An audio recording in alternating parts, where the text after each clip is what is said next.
ಸನ್ಮಾನ್ಯ ಅಧ್ಯಕ್ಷರೇ, ಗೃಹ ಸಚಿವರೇ,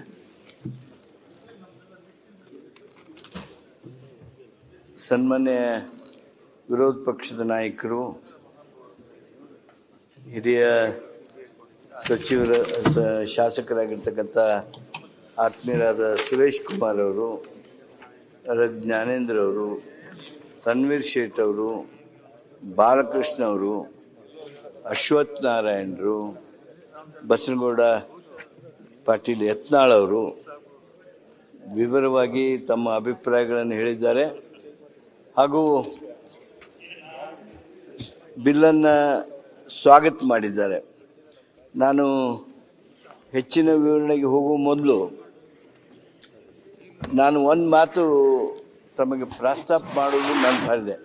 ಯಾಕಂದರೆ ಇತರೆ ಅಂತೇಳಿ ಇದ್ದಲ್ಲೇ ಅದು ಮುಂದಿತ್ತದು. This bill becomes more important because we are removing the provision of consultation of making rules. ಇಲ್ಲಿವರೆಗೆ ನಾವು ಏನರ ರೂಲ್ಸನ್ನು ಬದಲಾವಣೆ ಮಾಡಬೇಕಾದ್ರೆ ನಾವು KPSCಯನ್ನು ಕನ್ಸಲ್ಟ್ ಮಾಡಬೇಕು ಅಂತ ಕಾನೂನಿತ್ತು. ಹಾಗಾಗಿ ನಿಮ್ಗೆ ಗೊತ್ತಿದೆ, ಅವು ರೂಲ್ಸ್ ಬದಲಾವಣೆನ ಆಗಲಿಲ್ಲ, ಹಾಗೆ ನಡ್ಕೊಂಡು ಬಂತು.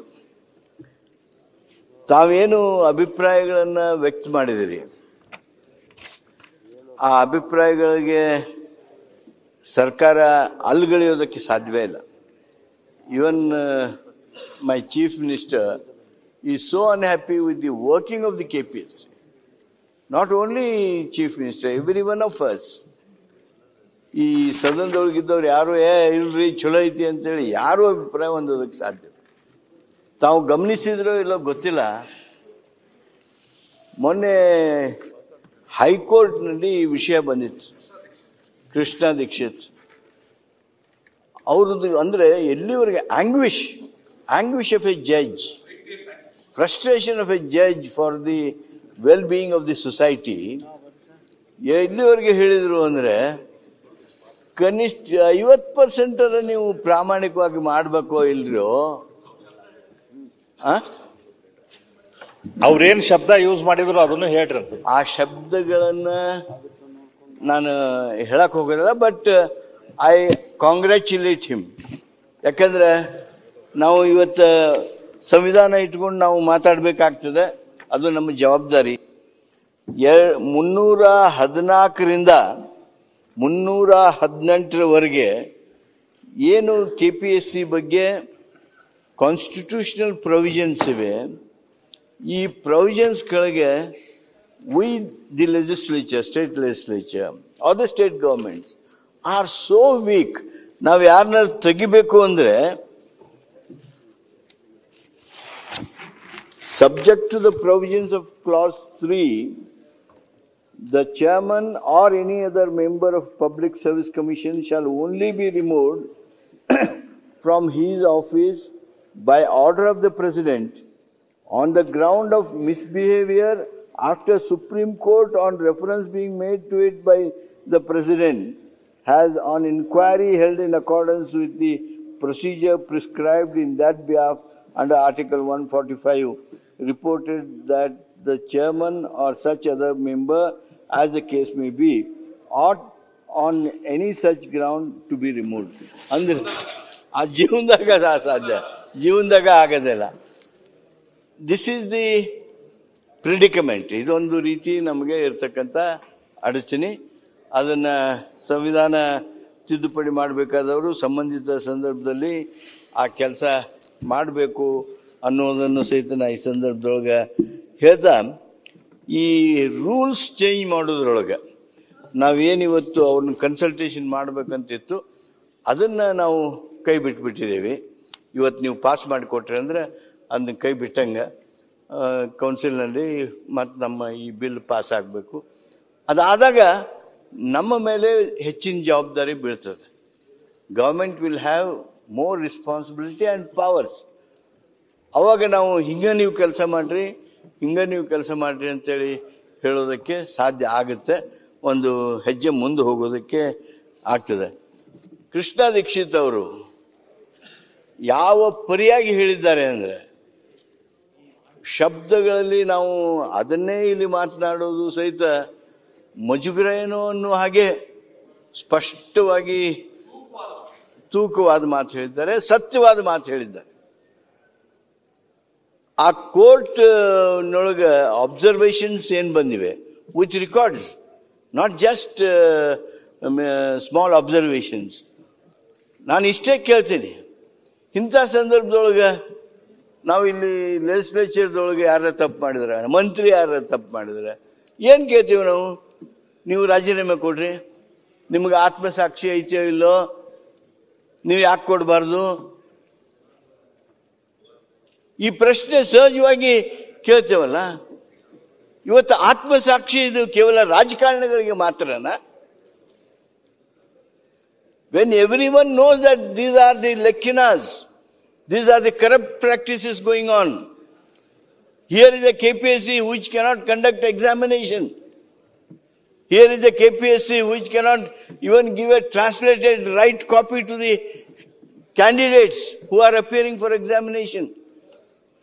ಇಷ್ಟೆಲ್ಲ ಆದಾಗ ಆತ್ಮಸಾಕ್ಷಿ ವಿಚಾರ KPSC ಅವ್ರಿಗೆ ಬರಬಾರ್ದ? ಎಸ್, ಹಿಂದಿನ ಸರ್ಕಾರದವ್ರು ಮಾಡ್ಯಾರ, ನಮ್ಮ ಸರ್ಕಾರದವ್ರು ಮಾಡ್ಯಾರ, ಅದಕ್ಕಿಂತ ಮೊದಲೇಕ್ ಮಾಡ್ಯಾರ, ಯಾರು ಮಾಡಿದಾರೆ ನೇಮಣಿಕೆ. ಆದರೆ ಇಷ್ಟೆಲ್ಲ ತಪ್ಪು ಎಸಗಿದಾಗ ಆತ್ಮಸಾಕ್ಷಿಯ ವಿಚಾರ ನಮ್ಮ ಲೆಜಿಸ್ಲೇಚರ್ನಾಗ ಇಷ್ಟು ಮಾತಾಡಿ ಏನು ಅಂದ್ರೆ, ಒಂದ್ ಕಡೆ ಆಫೀಸಲ್ಲಿ ನೋಡಿದ್ದೆ, keep your footwear and ego outside and enter ಅಂತ.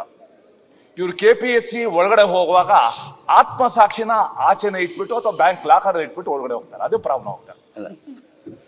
ಅದು ಇನ್ನೂ ಅಷ್ಟು ಪೂರ್ಣ ವಿಶ್ವಾಸ ಕಳ್ಕೊಂಡಿವಿ ಅಂತ ಆಗೋದು ಬೇಡ.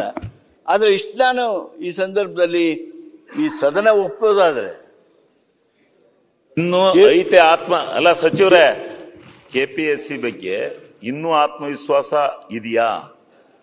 ಪೂರಾ ಕಳ್ಕೊಂಡಿದೆ, ಪೂರಾ ರಿಪೇರಿ ಮಾಡಿ, ಚೆನ್ನಾಗಿ ರಿಪೇರಿ ಮಾಡಿ, ಎಲ್ಲ ಏನೇನ್ ಮಾಡ್ಕೋಬೇಕು ಈಗ ತಂದಿದ್ದೀರಲ್ಲ ಆ ರೀತಿ ಕಾನೂನು ತಂದು ಇನ್ನೂ ಪೂರ್ಣ ಪ್ರಮಾಣದಲ್ಲಿ ಮಾಡಿ.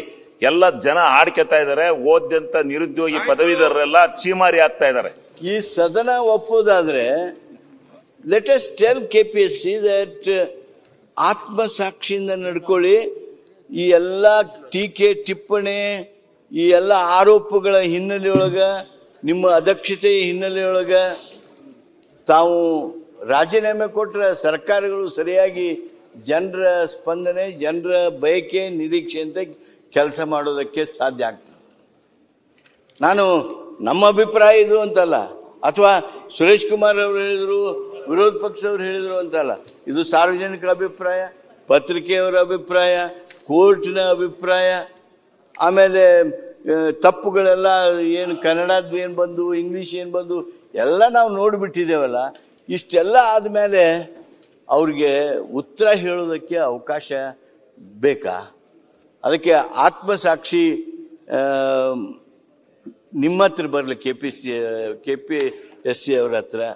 ಸರ್ಕಾರಕ್ಕೆ ಒಂದು ಉತ್ತಮ ವ್ಯವಸ್ಥೆ ನಿರ್ಮಾಣ ಮಾಡೋದಕ್ಕೆ ಅನುವು ಮಾಡಿಕೊಡಿ. ಸಂವಿಧಾನ ನಮ್ಮನ್ನ ಕೈ ಹಿಡಿದು ಬಿಡ್ತದೆ. We can't take action against any officer, any KPSC member. No, but that is why ಆ ಪ್ರಾವಿಷನ್ ಅಡಿನಲ್ಲೇನೆ ನಾನು ಹೇಳ್ದಂಗ್ಲೇ ಆಗ್ಲೇ ಮಹಾರಾಷ್ಟ್ರ ಪಬ್ಲಿಕ್ ಸರ್ವಿಸ್ ಕಮಿಷನ್ ಬಗ್ಗೆ ಒಂದು ಕೂಡ ಈ ರೀತಿ ಕೇಳಿ ಬರ್ದಲ್ಲ.